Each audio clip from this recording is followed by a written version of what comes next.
3 mars, nous voyons les images. Tout à fait, tout à fait.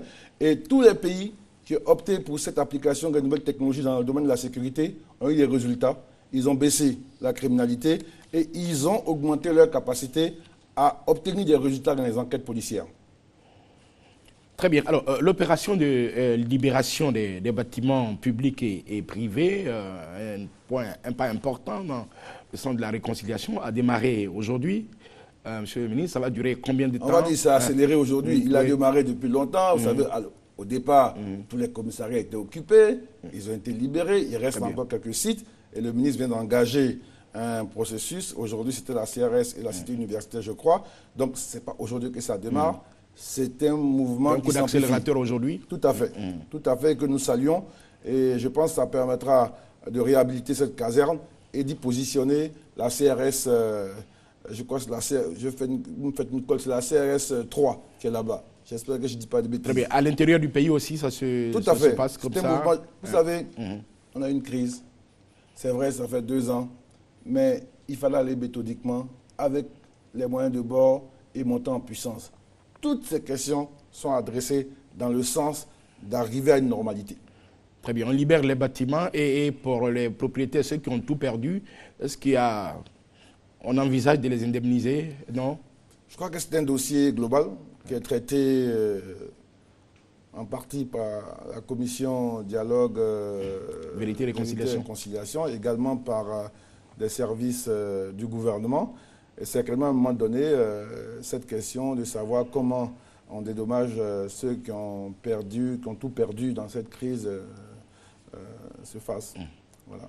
Mais ce que je voulais ajouter sur la sécurité, un point important, c'est la sensibilisation que nous mettons aujourd'hui sur notre code d'éthique et de déontologie. Les policiers le savent, j'y tiens. C'est important.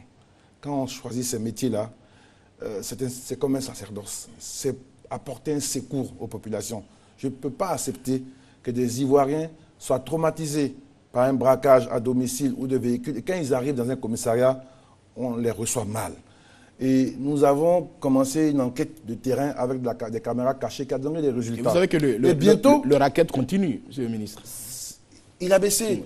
Là, bientôt, vous allez voir, la Banque mondiale sort une étude faite par l'NCA où, globalement, sur toutes les filières et dans toutes les catégories, le racket a baissé en moyenne de 40%. Il n'y a personne dans les rues pour racketter. C'est vrai, dans les commissariats, ça continue, mais nous allons adresser ces questions-là. Mais les barrages, voilà un problème qui dure depuis 20 ans.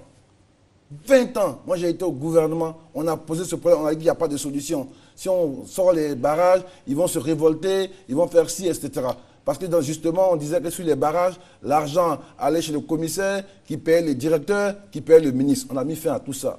Monsieur le directeur, monsieur le président, c'est vrai, il reste beaucoup à faire, mais le peu qu'est fait, notons-le. Je veux qu'on le note, et c'est la marque de notre engagement à aller plus loin. Parce qu'un grand pays, c'est justement un pays qui ne s'arrête pas sur ces situations, qui donne le meilleur aux populations. Et bientôt, je le disais, et je le dis, nous allons sanctionner. Quand il faut les féliciter, on le fait, mais cette fois-ci, nous allons sanctionner des commissaires de district et d'arrondissement où nous avons noté que les populations en reçoivent un mauvais accueil. Et nous avons les preuves. Et tout cela va donner des résultats dans l'ensemble.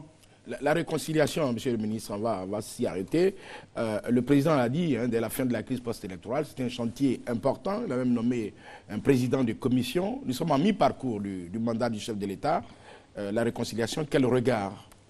C'est un grand chantier. C'est un préalable pour repartir, apprendre à nous aimer comme avant. Toutes les religions l'enseignent, aimez-vous les uns les autres, comme nous sommes des frères. Et donc moi j'y crois. C'est une priorité, c'est une urgence, mais en même temps c'est un processus. Vous n'allez pas pouvoir sauter certaines étapes. Et puis, bon, pour se réconcilier, il faut se parler. Pour se parler, il faut être deux. Il y en a qui ont la volonté, mais il y en a qui n'ont pas. Il y en a qui sont encore revanchards. Le problème, c'est qu'on ne voit pas le début de réconciliation. Le président dit justice d'abord.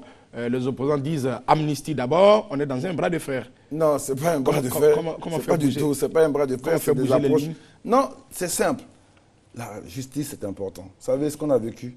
Très grave. Ce pays a failli partir en lambeaux. tout le monde avec. On aurait pu avoir une crise interminable.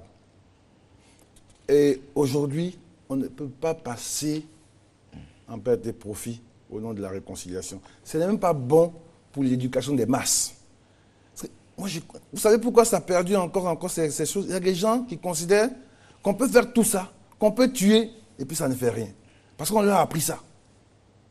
C'est rien du tout. Il faut montrer à tout le monde que ce n'est pas possible. Même moi, le ministre, je dois réaliser que je ne peux pas faire n'importe quoi. Parce que je peux avoir à rendre compte. C'est comme ça qu'on éduque la société sur des valeurs nouvelles, qui sont des valeurs qui portent des grands pays. Si on veut être un grand pays, il faut qu'on soit un pays de grande valeur. Et donc, cette réconciliation, elle se fera. Et je pense que des contacts sont établis. Le Premier ministre n'arrête pas de parler avec les uns et les autres. Il y a des désaccords, mais nous discutons. Il y a également un élément qu'il ne faut pas noter.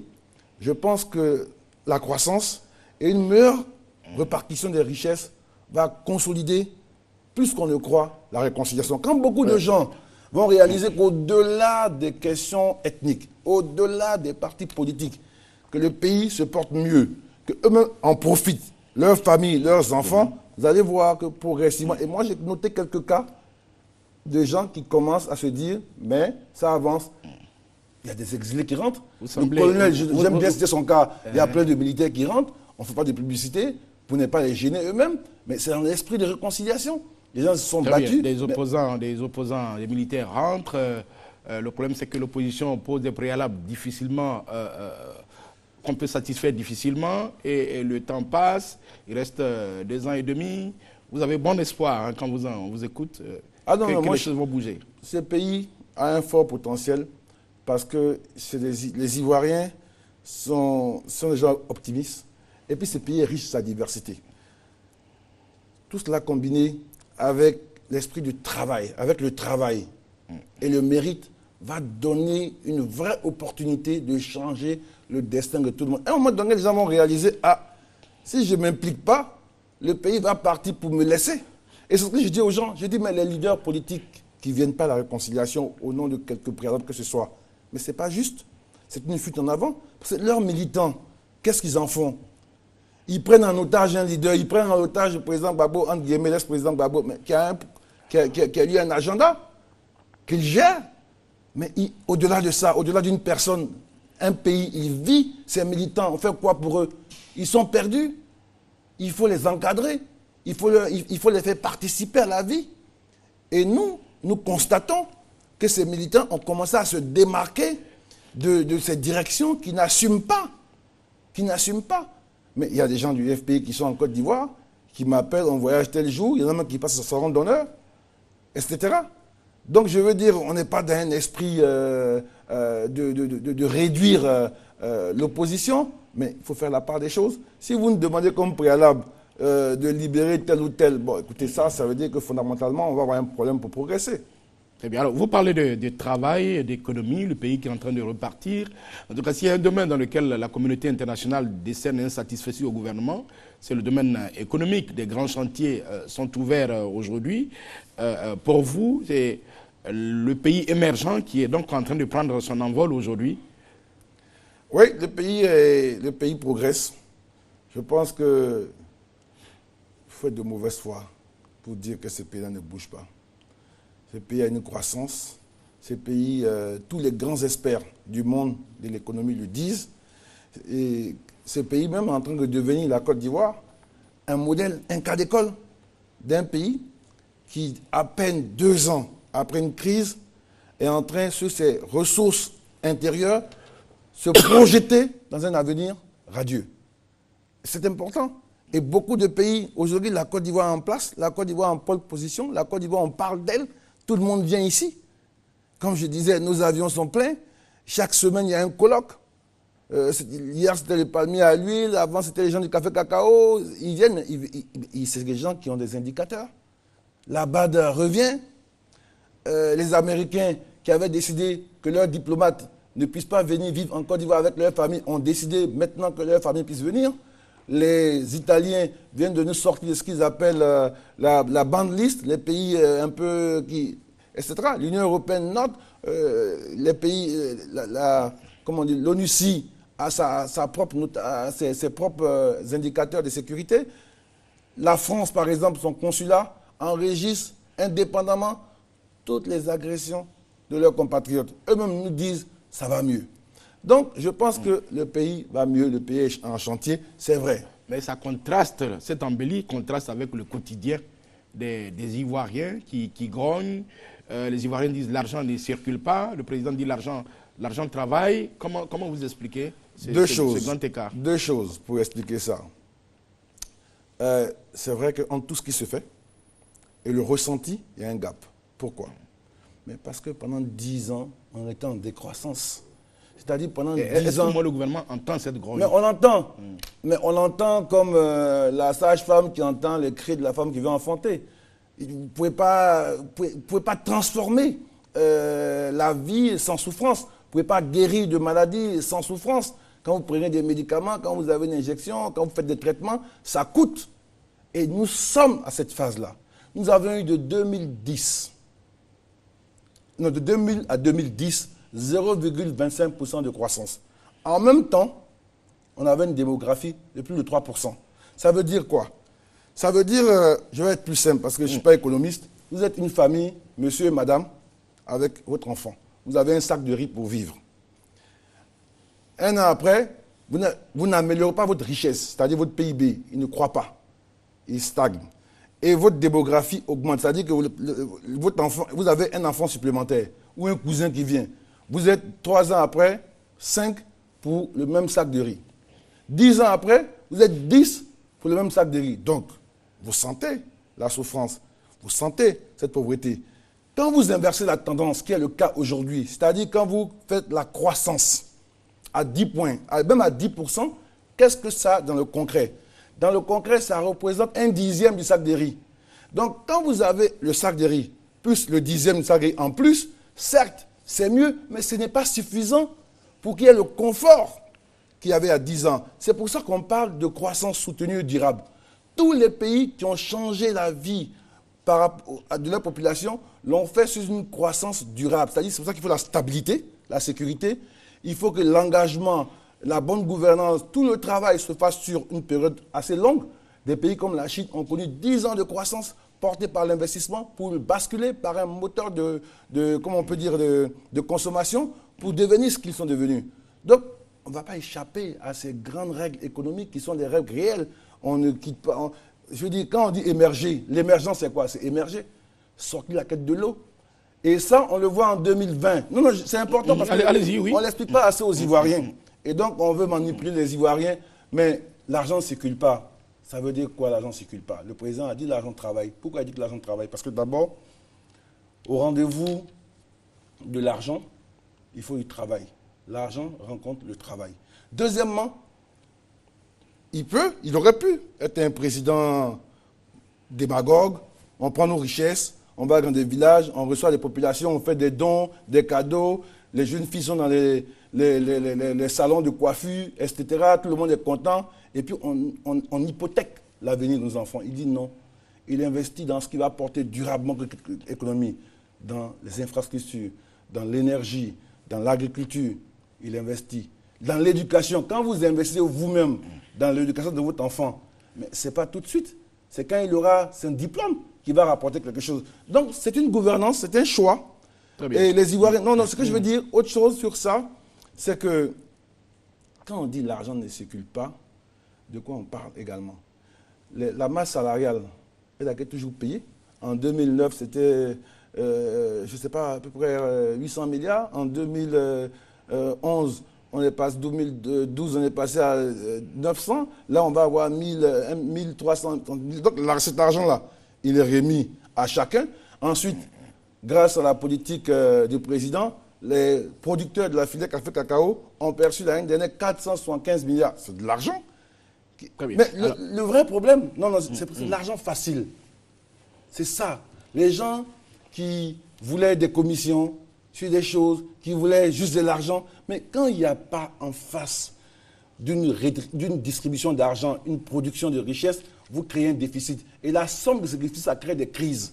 Donc le président surveille ça. On a Donc, compris. Je veux dire, l'argent travaille en Côte d'Ivoire, l'argent circule, l'argent circule mieux aujourd'hui qu'il n'a jamais circulé et le pays se porte mieux qu'il ne s'est jamais porté. La preuve, nous sommes à 9,8% de croissance. Même les périodes glorieuses, les périodes du miracle ivoirien, on était entre 5,5 et 8% de croissance. On a compris votre explication, monsieur le ministre. Pour faire concret, il y a des Ivoiriens qui ont un seul repas par jour. Vous appelez ça la mort subite. Ce que vous expliquez là, qu'est-ce que vous pouvez leur dire? C'est vrai, c'est dur, serrer encore la ceinture, pour combien de temps? Non, ce que je peux leur dire, c'est le président a une vision. C'est changer le système d'accaparement des richesses. On est un pays où les gens doivent changer de mentalité. Les gens doivent arrêter de penser que ce n'est pas la corruption, c'est pas, comme on dit, les faits nous fait qu'on avance.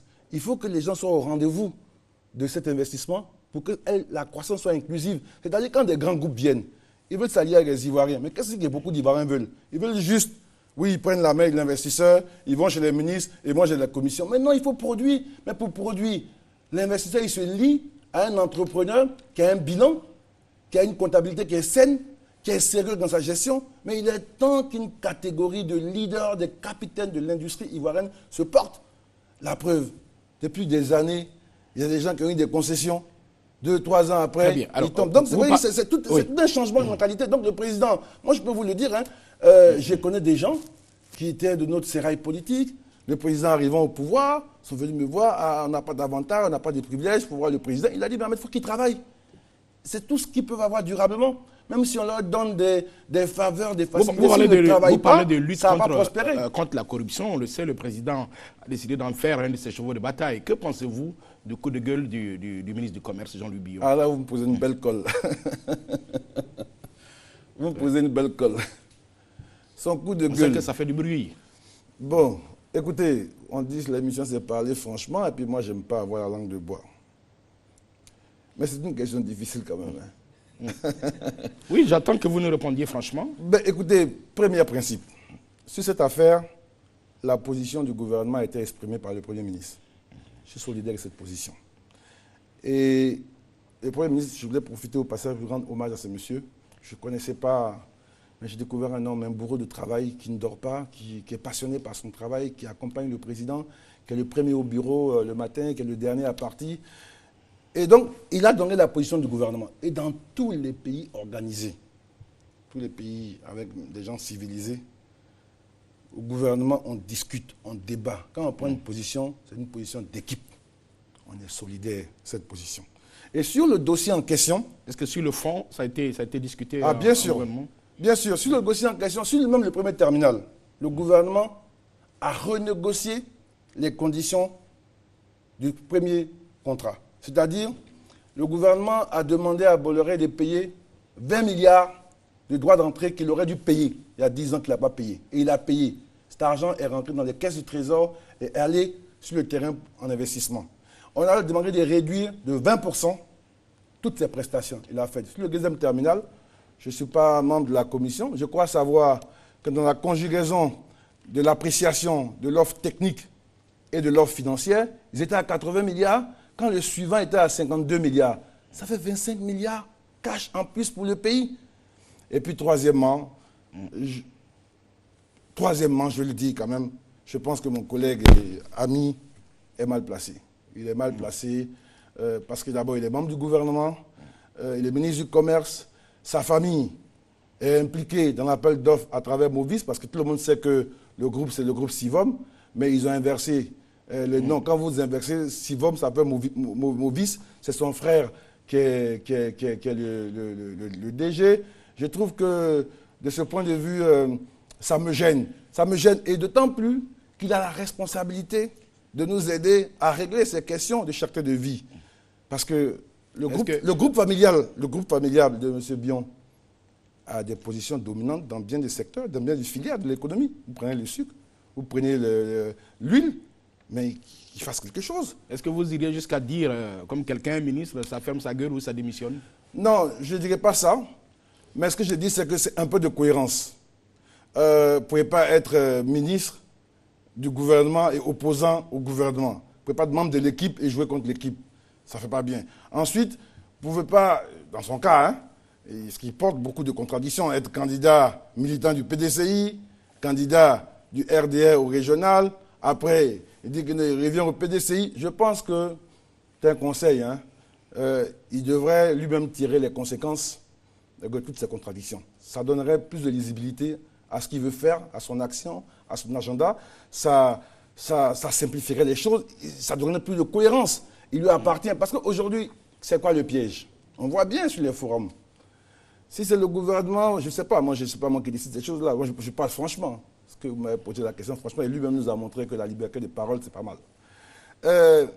Si on le démissionne, on va dire, ah, comme il s'est plaint, on l'a démissionné. Et s'il ne réussit pas à baisser les prix, il va dire, non, c'est parce qu'il y avait le port. Je trouve que nous met dans une situation embarrassante. Moi, je l'invite à revenir dans l'esprit d'équipe. Nous sommes une équipe autour du Premier ministre. Nous pouvons gérer ces contradictions et faire avancer le pays. Très bien. Alors, parlons maintenant des dernières élections qui se sont tenues en Côte d'Ivoire. Pour la première fois, on a eu des élections couplées. Monsieur le ministre, quel bilan tirez-vous donc de cette première expérience? Mais c'est d'abord ça encore, c'est la vision du président, parce que nous tous on lui disait, président, on n'est pas prêt, la CEI, on n'était pas prêt. Il dit, il faut y aller, il faut économiser l'argent des Ivoiriens. Ça ne sert à rien de faire les élections, on dépense l'argent législatif après. Donc c'est très bien passé. Il y a eu quelques difficultés qui ont été rattrapées. Je veux féliciter la CEI pour son travail, son président. Je veux féliciter tout le corps préfectoral qui s'est battu pour accompagner et encadrer les populations. Je suis assez satisfait. Et je pense que nous devons aller plus loin. Les prochaines élections en Côte d'Ivoire, présidentielles, avec tous les outils électroniques, on doit pouvoir, à 20h, 21h, 22h, donner les chiffres et dire voilà le président de la Côte d'Ivoire. Alors, au cours de ces dernières consultations, on a constaté vraiment une division. Je crois que le mot même n'est pas trop fort au niveau du RHDP, ce qui fait dire à certains que l'avenir de cette alliance est menacé. Non, je pense qu'il y a eu des contradictions, mais l'avenir n'est pas menacé. Et moi, je suis un fervent militant du RHDP. Vous savez, le RHDP est le premier facteur de stabilité du pays. Et c'est également le premier facteur de sécurité. Quand le RHDP se bloque, tout va.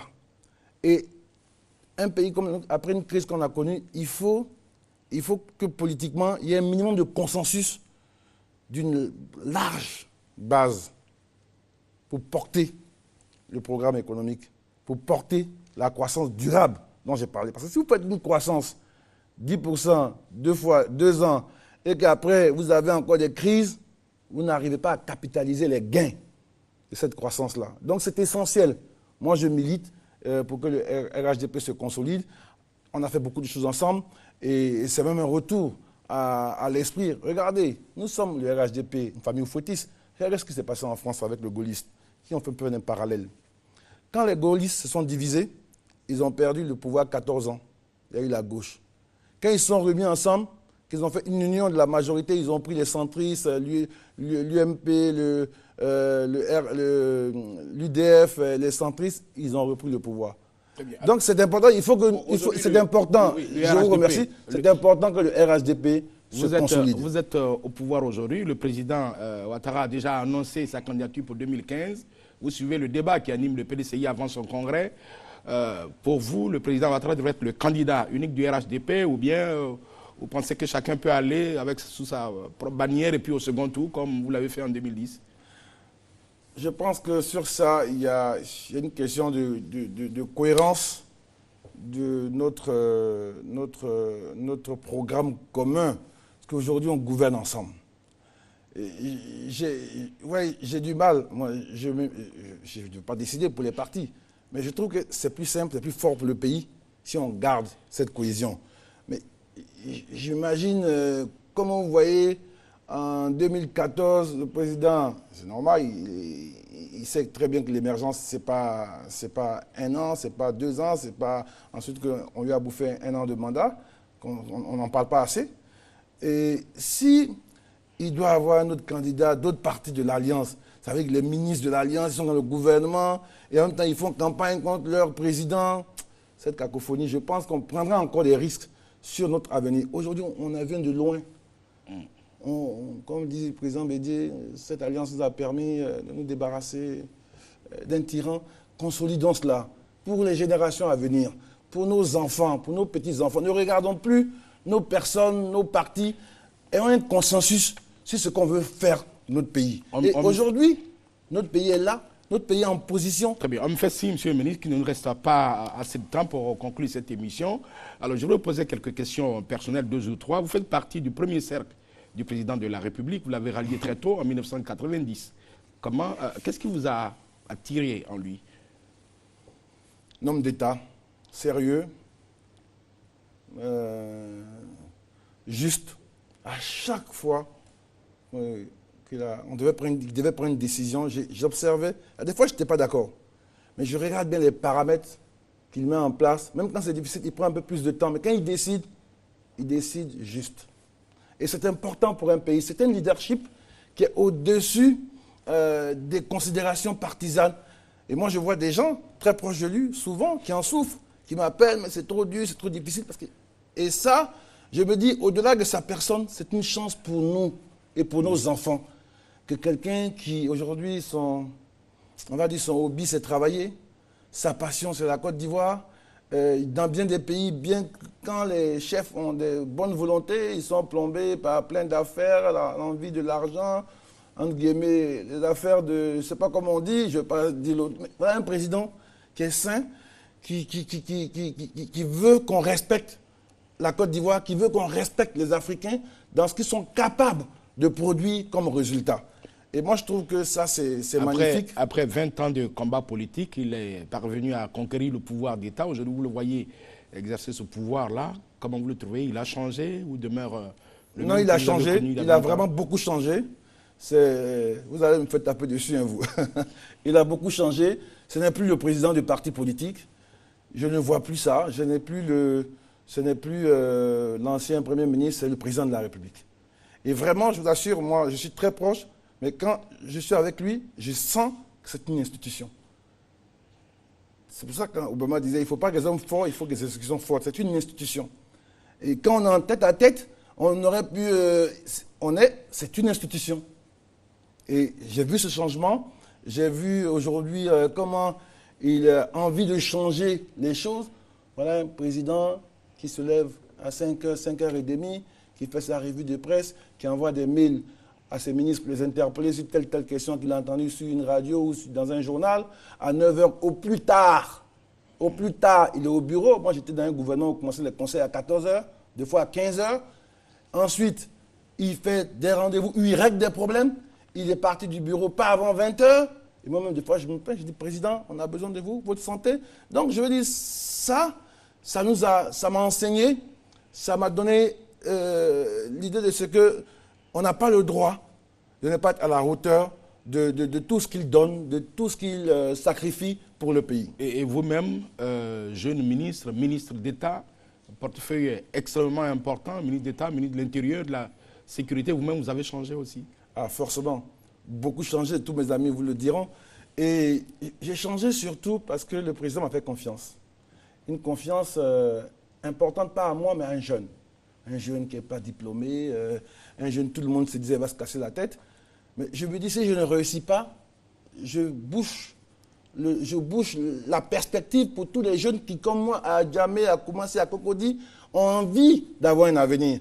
Et quand je me bats sérieusement pour avoir des résultats, c'est pour porter aussi l'espérance de ces jeunes-là.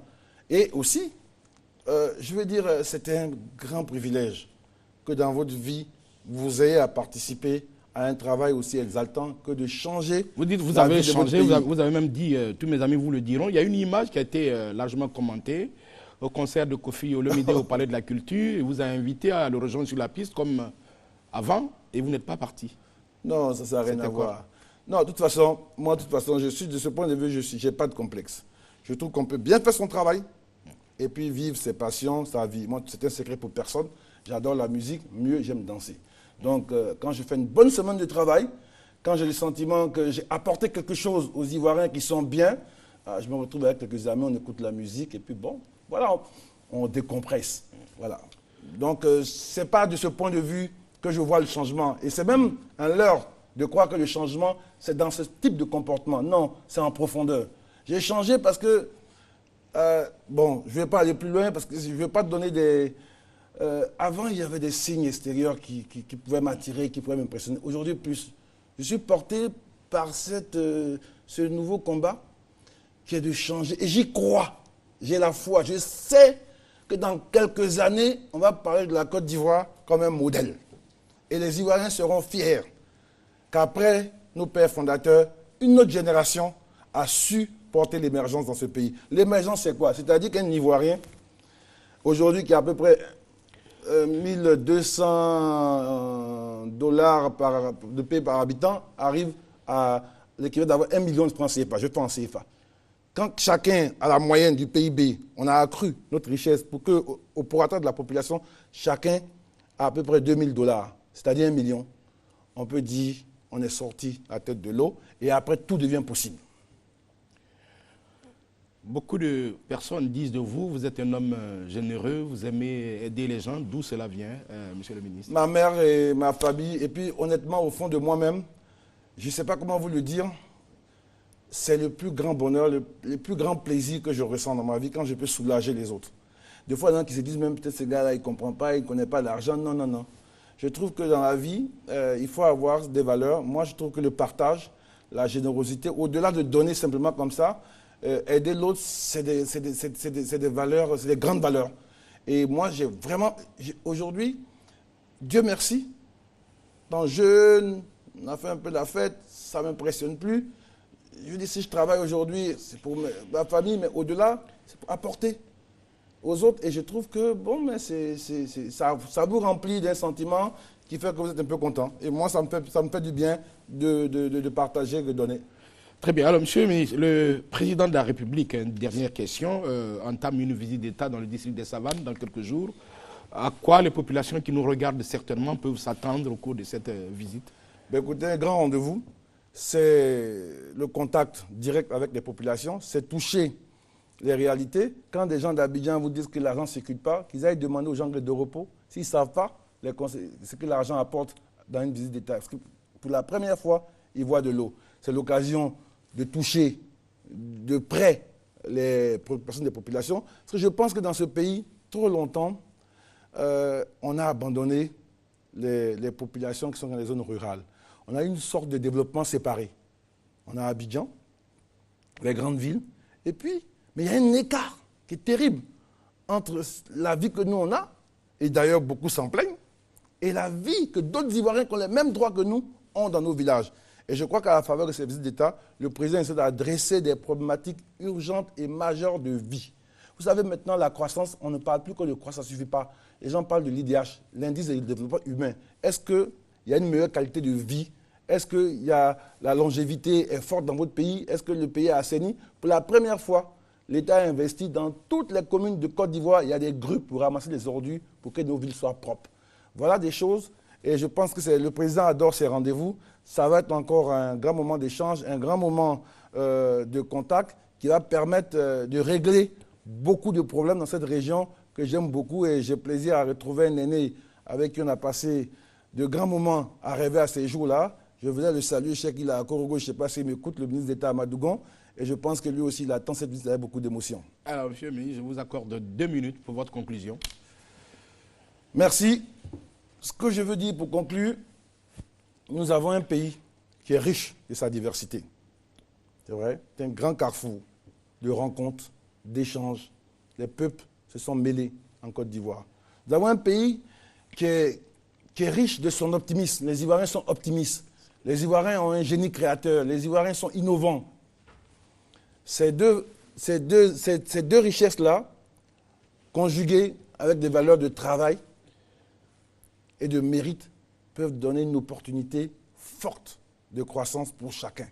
Nous avons une fenêtre d'opportunité. Nous avons aujourd'hui un pays qui est en place. Nous avons un peuple qui est un grand peuple. Nous avons un pays qui est un grand pays, qui a un grand potentiel. Nous avons un chef qui a un leadership éclairé, honnête, sérieux. Tout est réuni pour transformer notre pays. Il y a une fenêtre d'opportunité pour chacun. Que chacun se batte, que chacun travaille. Personne n'aura de l'argent s'il est assis dans un salon de coiffure, s'il est assis dans un bar à attendre. Il faut travailler. Personne ne réussit durablement sans travailler. Et c'est cette Côte d'Ivoire de valeurs nouvelles que le président porte. Et moi, je suis très fier de l'accompagner dans ce combat-là. Merci. Merci beaucoup, en tout cas, de m'avoir reçu. Je suis désolé de cette passion qui m'anime quand je suis en face de vous et sur votre plateau. En tout cas, j'ai été très heureux de vous avoir sur ce plateau. Je voudrais saluer la présence de 3 membres du gouvernement, les ministres Afoussiata Bamba, Paul Kofi Kofi et Ali Koulibaly. Merci, monsieur le ministre. Je vous donne rendez-vous, mesdames, messieurs, dans un mois pour un autre numéro de Parlons franchement. Merci et bonsoir.